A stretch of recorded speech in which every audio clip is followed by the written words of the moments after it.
capacité de leadership, c'est pas toujours évident. Il y a peut-être des gens qui ne sont pas faits pour le poste d'expert. Vous le au bon moment. Précisez les attentes de l'évaluateur. Qu'est-ce que vous attendez, vous? Vous recevez quelqu'un pendant 1 heure, 2 heures, mais qu'est-ce que vous attendez de lui? Il faut qu'il comprenne pourquoi vous l'avez convoqué. Qu'est-ce qu'il vient faire chez vous? Il s'attend à quoi? C'est-à-dire, il faut lui donner l'opportunité de se préparer en amont, avant qu'il ne soit devant vous. De temps en temps, le PDG ou je ne sais même pas de quoi il s'agit, et on commence à lui faire des remontrances. Non, laissez-le s'armer. Et bien entendu aussi les attentes de l'évaluer. Si je viens devant vous pendant 1 heure ou 2 heures, ou de temps en temps même 3 heures si c'est nécessaire, et quel est mon intérêt? Il faut que je me retrouve un petit peu dans cet entretien-là. Je vais au moins comprendre, au moins essayer de bien situer la confiance de mon entreprise vis-à-vis de mes performances. Que pense mon entreprise vis-à-vis de mes performances? 1. 2. Dans quelle mesure mon entreprise va m'aider à les améliorer? Quels sont les engagements? Enfin, ce qu'on appelle, ici, c'est en dernier des plans de PC, il va y avoir mise en œuvre d'engagements mutuels. Je m'engage à. Moi, j'ai fait un entretien annuel avec quelqu'un, c'était la DCC, il avait un seul besoin. Bon, en fait, c'était les formations, etc. Je ne voyais pas d'inconvénient particulier. Il voulait sa mutation à Hazim Saoud. Qui goûte mon fils, tu attends l'entraîneur, vas-y, demain tu y vas. J'ai reçu quelqu'un d'autre, Gali M. Ouaret, Gali maintenant positionnez-moi si vous voulez dans la communication. Oui, on y va, pourquoi pas. Donc les intérêts de ces gens-là ont été quand même discutés. Et bien entendu, on a discuté aussi des intérêts véritables. 4. Impliqué, motivé. C'est vrai que si on ignore le personnel, j'allais dire définitivement finalement, si on n'a pas au moins ces entretiens annuels, comment voulez-vous motiver? La seule motivation, c'est le face-à-face. C'est un entretien officiel, où il y a des engagements des deux parties. Les deux parties savent exactement à quoi s'attendre au final de cet entretien-là. Quels sont les engagements? Quelles sont les décisions qu'on prend à deux? Bon, je n'ai pas voulu faire tous les entretiens. Pourquoi? Parce que cette fois-ci, nous avons un problème d'objectif. C'est-à-dire que les objectifs ne sont pas clairs. Ce sont plutôt des objectifs division. Ce ne sont pas des objectifs personnels. Or, dès lors qu'on commence à s'appeler cadre, un cadre, il doit quand même avoir des objectifs personnels avec son entreprise. Et quand on doit évaluer quelqu'un, on évalue de manière physique. Je t'ai demandé de produire 2, tu as produit 1, qu'est-ce qui s'est passé? Je t'ai demandé de produire 2, tu as produit 3, félicitations. Qu'est-ce que je dois te donner de plus? Mais j'ai l'impression, je pense, il apparaît que, il me semble, tout ça, bon, c'est vrai que je suis à ce niveau-là aussi, pour l'instant, l'entretien est relativement difficile, parce qu'en fait, le subjectivisme finit toujours par prendre le dessus sur l'objectivité. Donc il faudrait qu'on apprenne aussi à parler d'objectifs, et c'est le moment idoine pour que des objectifs soient partagés, discutés, négociés. Parce que quand on parle d'objectifs, on met à disposition des moyens aussi. Donc c'est l'occasion véritablement de vous comporter en leader. Oui, pourquoi c'est pas ça? Ben écoute, c'est un problème de moyens, je te rajoute les moyens. Les objectifs sont doivent être en général négociés. Alors, le sommaire, pourquoi évaluer? C'est une façon de motiver, c'est une façon de donner de l'importance, c'est une façon de dire que tu es bien chez nous et on sait que tu es chez nous et on a besoin de toi. C'est une forme de motivation, c'est une façon d'exister. Pourquoi évaluer? C'est pour éviter effectivement qu'on ne traîne la patte pendant longtemps pour dire au bout de 6 mois, 9 mois, 1 année, tu ne fais pas l'affaire. Il faut que ça soit véritablement une conviction. Il y a des enjeux de l'évaluation. Moi, ça me ferait plaisir, très honnêtement, ça me ferait plaisir que, je ne sais pas, je connais mon supérieur hiérarchique, si c'est l'Assemblée Générale, et qui m'invite une fois par an, on va négocier avec vous. On a vu vos résultats, on a vu un petit peu votre volonté, on a vu votre management, et je veux bien, parce que ça va me booster, ça va me motiver. Mais si maintenant je dois faire des choses, bon, J'en fais une fois, deux fois, une année, 2 années, 4 années, 5 années. De toute façon, et là, ça te démotive. Comment être un bon évaluateur? C'est en s'inscrivant dans cette grille-là. Je donnais des éléments plus pratiques. Comment se préparer? Je vais vous donner des éléments de préparation d'un audit d'évaluation de performance. Piloter, parce qu'en fait, préparer, faire. Par la suite, il faut ce qu'on appelle accompagner.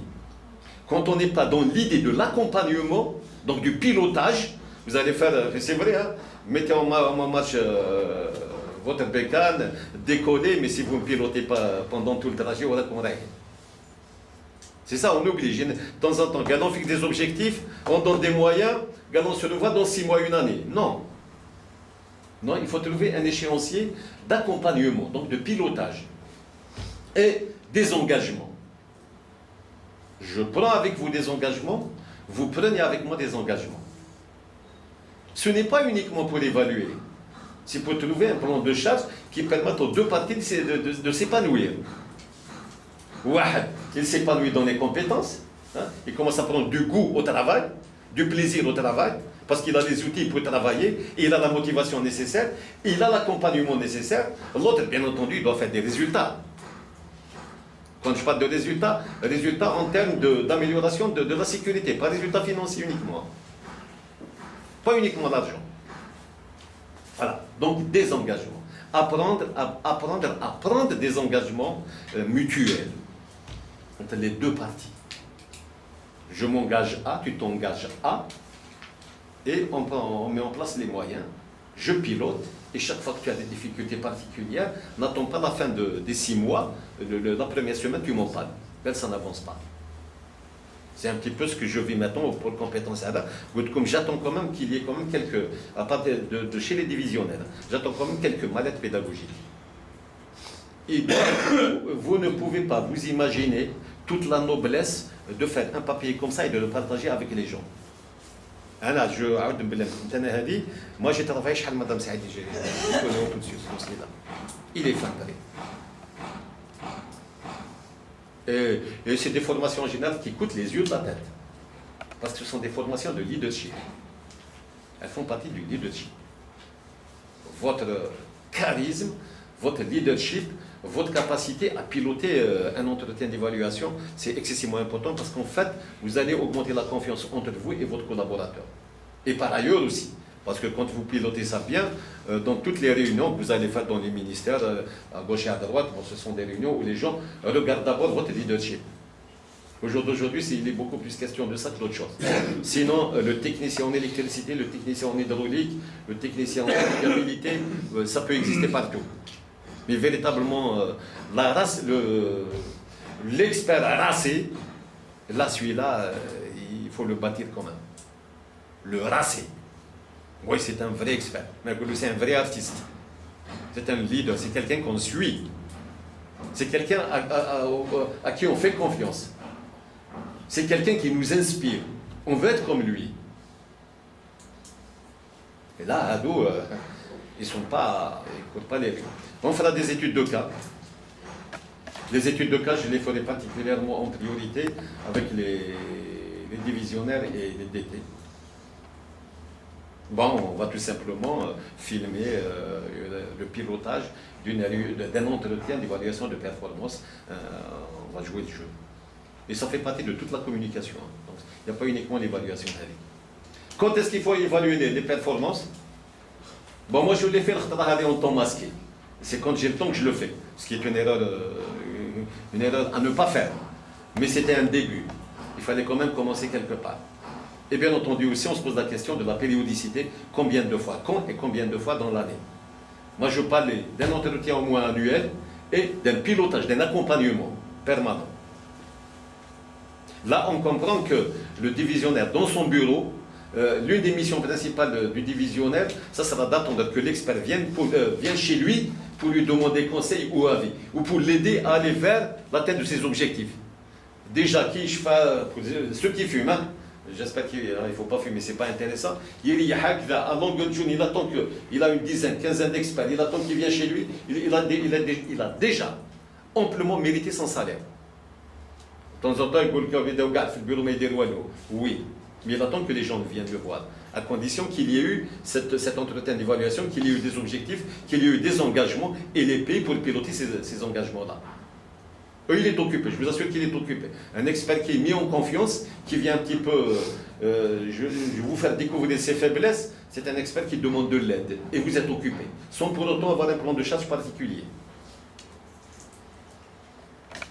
Attitude basique d'un évaluateur, donc là je parle de l'ouverture. Apprendre encore, avoir encore une caractéristique, celle de l'ouverture. L'ouverture, s'ouvrir à l'autre. Nous sommes des responsables, nous devons être ouverts, un peu, beaucoup moins fermés que ça.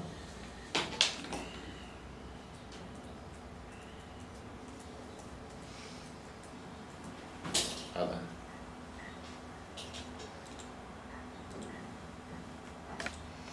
Non, c'était pas de... C'était ça que je voulais. On arrête ça, s'il vous plaît. Vous voyez l'image? Je fais beaucoup de réunions. Je vous assure que c'est comme ça. Mais jusqu'à quand vous allez m'attendre? Jusqu'à quand? De manière plus responsable, plus humaine, plus amicale, plus coopérative. Pourquoi on ne s'ouvre pas d'intérêt? Pourquoi on n'est pas des objectifs communs ensemble? Nana. Et j'avais l'habitude même de dessiner ici une grenade. Je l'ai enlevé parce qu'il y a une grenade. C'est comme ça qu'on va construire une économie? C'est comme ça qu'on va construire Thaqafa? Non, on se pose pas la question, quand est-ce qu'on va s'ouvrir? Je n'ai pas dit qu'on va être des messies, mais je dis simplement avoir ça comme objet. Je vais m'ouvrir. Fais de moi ce que tu veux. Moi, je vais m'ouvrir. Je veux m'épanouir. Mais c'est vrai, c'est ce que j'ai vécu. Vous savez ce que c'est qu'une lettre anonyme? Mais comment la personne elle, qui est capable de se mettre dans un petit...